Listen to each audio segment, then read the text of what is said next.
In this reading, we will going to have general reading. So before tayo mag-start, let's see the energy first.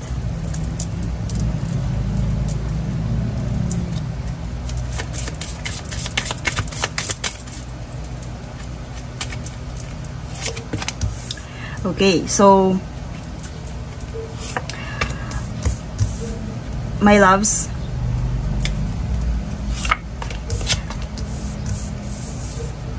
okay, spirits wants you, ito isa sa mga energy dito, wants you to wear your power proudly. So malamang dito nakaka-encounter ka ng sabihin natin nandito yung kaba, nandito yung takot, nandito yung hiya sa paligid. Okay, nandito yung mga bagay na nabanggit natin na yun. And spirits wants you to wear your power proudly. Be proud of yourself. So, dito, maging proud ka sa sarili mo. Iwasan mo yung mga sasabihin sa'yo ng ibang tao. And you have to find the enlightenment dito.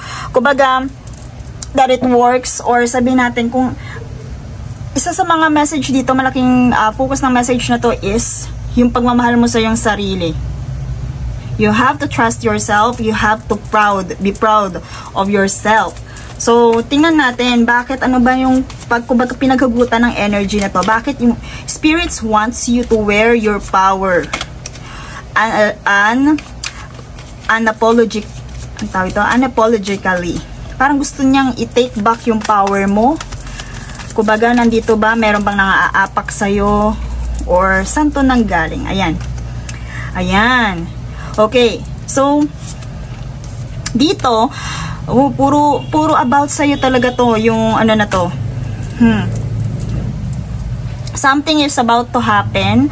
Lalo na, eto ha, sa nakikita ko dito, more on sa'yo. Sa'yo lahat magmumula. Kung ikaw ay nag-iintay ng mga luck, success sa yung, sabihin natin, sa yung pamumuhay, paparating siya. Hindi mo ina-expect yun.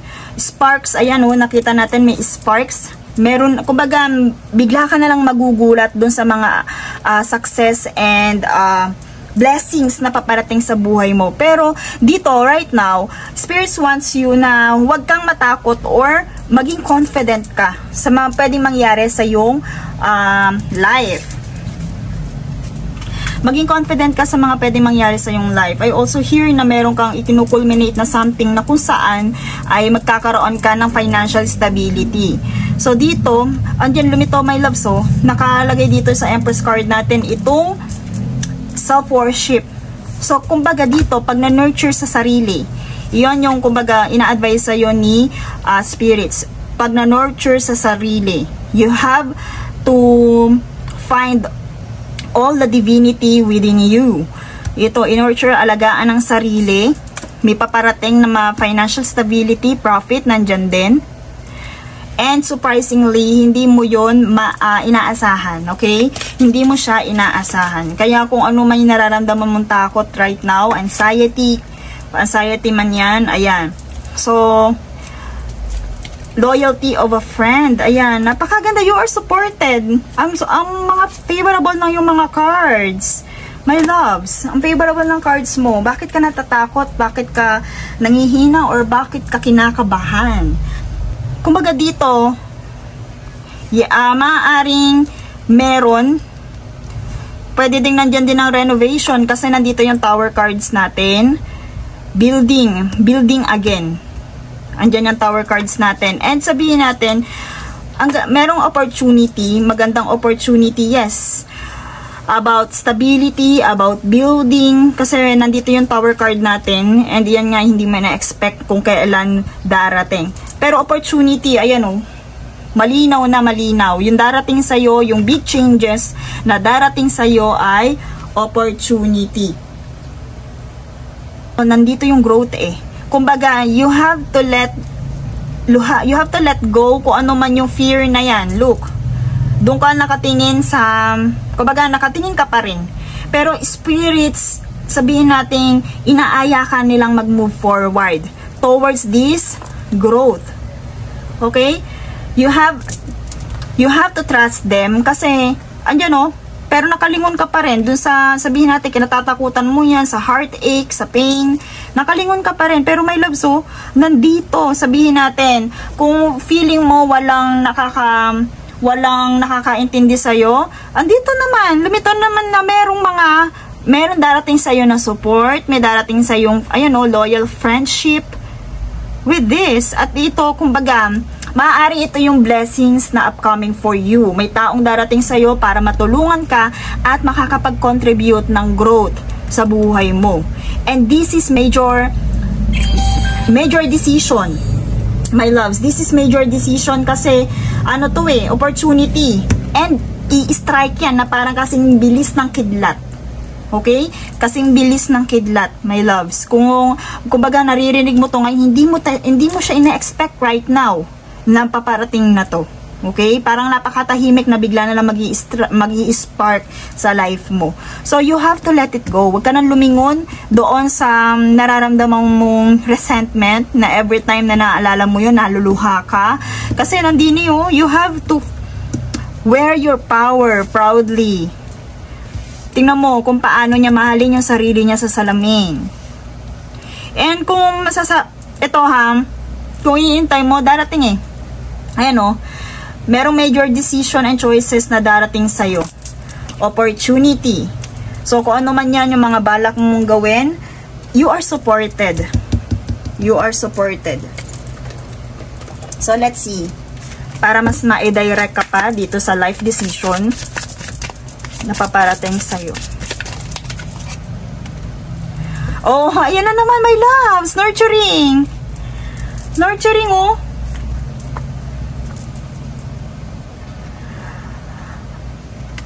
Dito, kumbaga, may significance ang number 6 sa'yo. Maaaring July 6. Ngayong June, pwede yan. 6. You are aligned. May significance ang number 6 sa'yo, pero ito, my loves, alagaan mo sarili mo right now, wag mo pababayaan. Kasi double nurturing card yung lumitaw. Self-worship, pahalagahan ng sarili. Okay?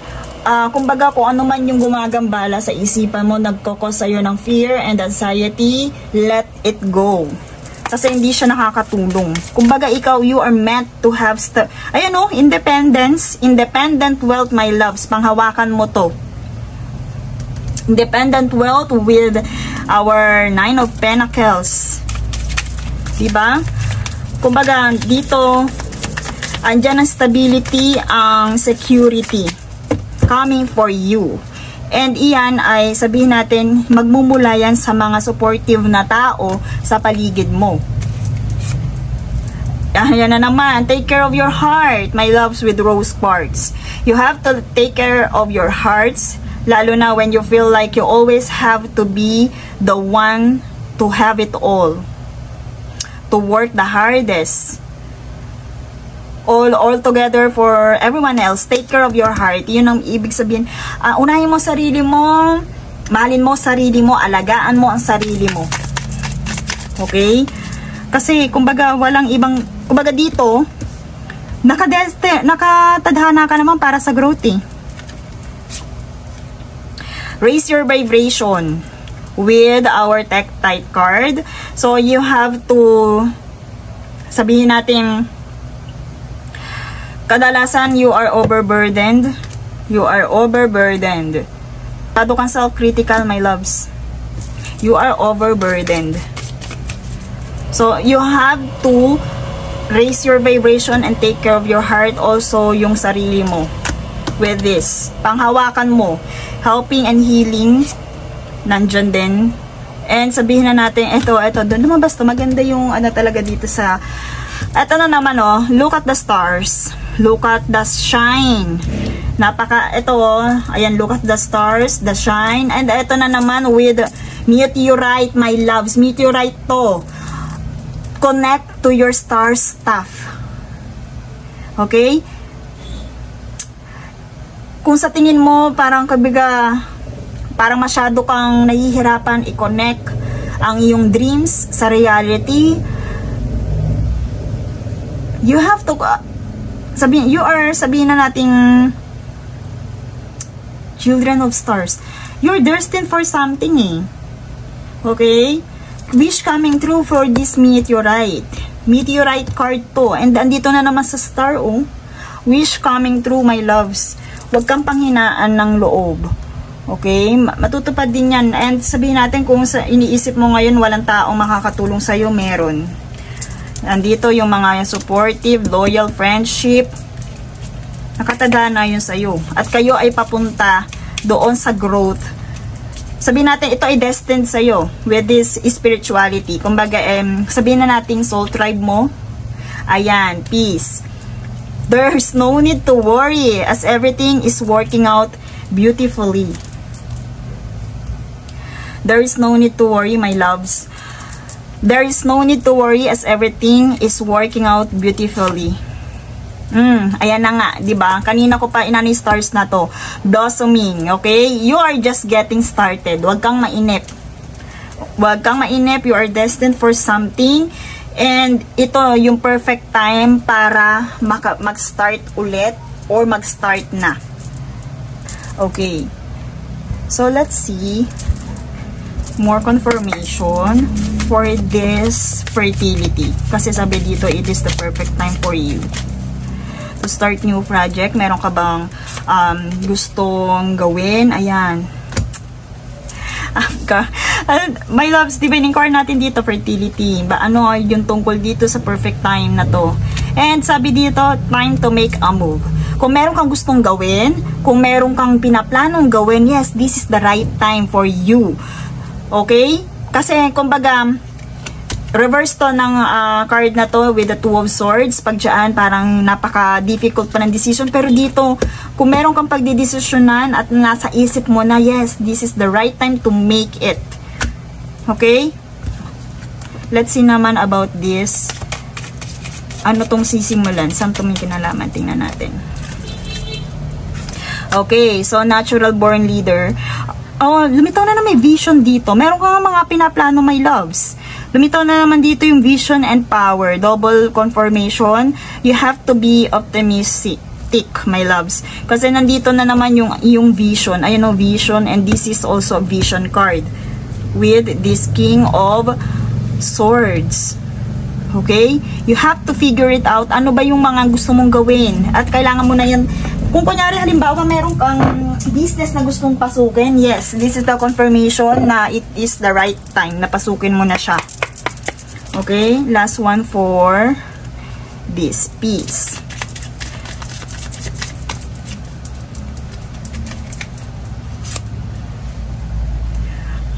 Okay. So, harmony and peace na naman. Napaka-double confirmation, my loves.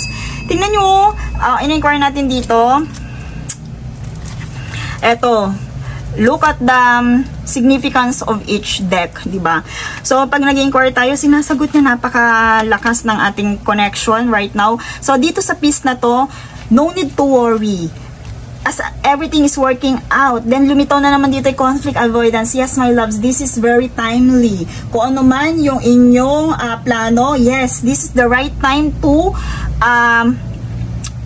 make it. This is the right time to move.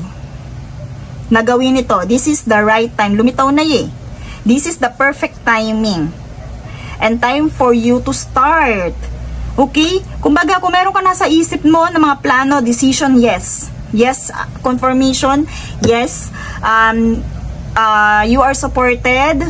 Kumbaga, kung ano man yung decision na yan, kung ano man yung mga pinaplano mo, business man yan, or yung mga, or bahay, or sabihin natin, mga bagong gustong pasukan, yes, this is the confirmation because this is the perfect timing for you with this fertility card. And sabihin natin, you are blossoming, nag-i-start ka pa lang. Marami ka pang success na sabihin natin ma-achieve. And dito sa ano na to, napaka-harmonious no, my loves.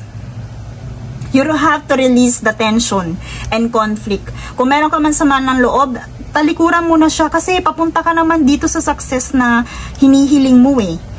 Kumbaga dito, para ma-avoid mo na lang din yung sabihin natin, para magka-earn ka na lang din ng peace of mind, yung talikuran mo na yung sama ng loob kasi nandito yung harmony and peace. Spirits wants you to release the tension and conflict. And kung meron ka man ka-conflictan right now, ito din ay isang sign na matatapos na rin yan. Okay? Kasi nandito yung end of conflict. Tingnan nyo naman. So dito, makikita nyo yung ating mga, this is not a sugar-coated reading. Pwedeng kayo din mismo nakikita nyo yung mga meaning nung nandan sa ating oracles. Diba? Oh, this is your soul's action today. Who can I serve today? Listen to your heart. Who needs you? This is your soul action today. Kasi every time na meron kang reading, my loves, ito lang isang advice natin. Pag may reading ka, and sa tingin mo ikaw ay resonated doon, you have to deepen that sabihin natin yung signs and synchronicities na na-receive mo, yung message na na-receive mo, you have to deepen kung ano man yung gusto pang iparating sa'yo ng yung guides. So, as you reflect, who can I serve today? So, listen to your heart, who needs you? Make one soulful connection today and give solely to spread more love. Who needs you today? So, ask yourself, who needs you today? So, sabihin natin kung yan nga, kung pinaplano mong magpagawa ng bahay, this is confirmation. Kumbaga, makakapagpatayo kayo ng bahay. Coming into fruition na yan. This is the right time, sabi ng iyong cards. This is coming, ayan o. Perfect time. Wait lang. Let's see naman, portion, love portion tayo. If you are destined, or let's see that. Okay, sige, tingnan nga natin.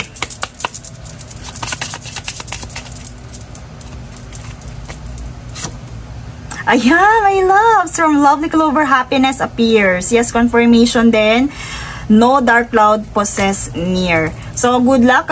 Ayan din, coming for you talaga. Coming for you ang manifestation. Claim it. So, dito kasi yung loyalty and support eh. Lumitaw dito ang support. Pero alam mo, my love, sa'yo, no? Manifestations coming for you. Isipin mo na lang yun, dun ko mag-stick. And kung meron ka ma-encounter na problem, basta dito ka mag-stick na ito yung right time. Okay?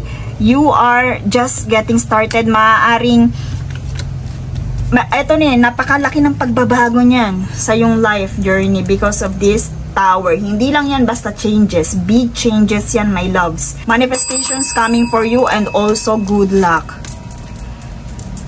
So, sa mga advices, wag kang matakot. And also, dito, but, my loves, ang ganda nga, tingnan nyo, oh, Clover, meteorite. Coming yan, wag kang kabahan, wag kang matakot, magtiwala ka lang. At wag mong pababayaan ang iyong sarili. Baka masyado mong iintindi yung mga bagay-bagay na nakaka-apekto sa iyong family life, sa iyong the way you sabi natin kung paano ka towards other people. Paano mo ina-nurture ang sarili mo right now despite of that challenges. Ayan, deep breathing, my loves. Kagaya nga sinabi ko, mag-reflect ka. Kung alimbawa, bago ko matulog, meditate, deep breathing.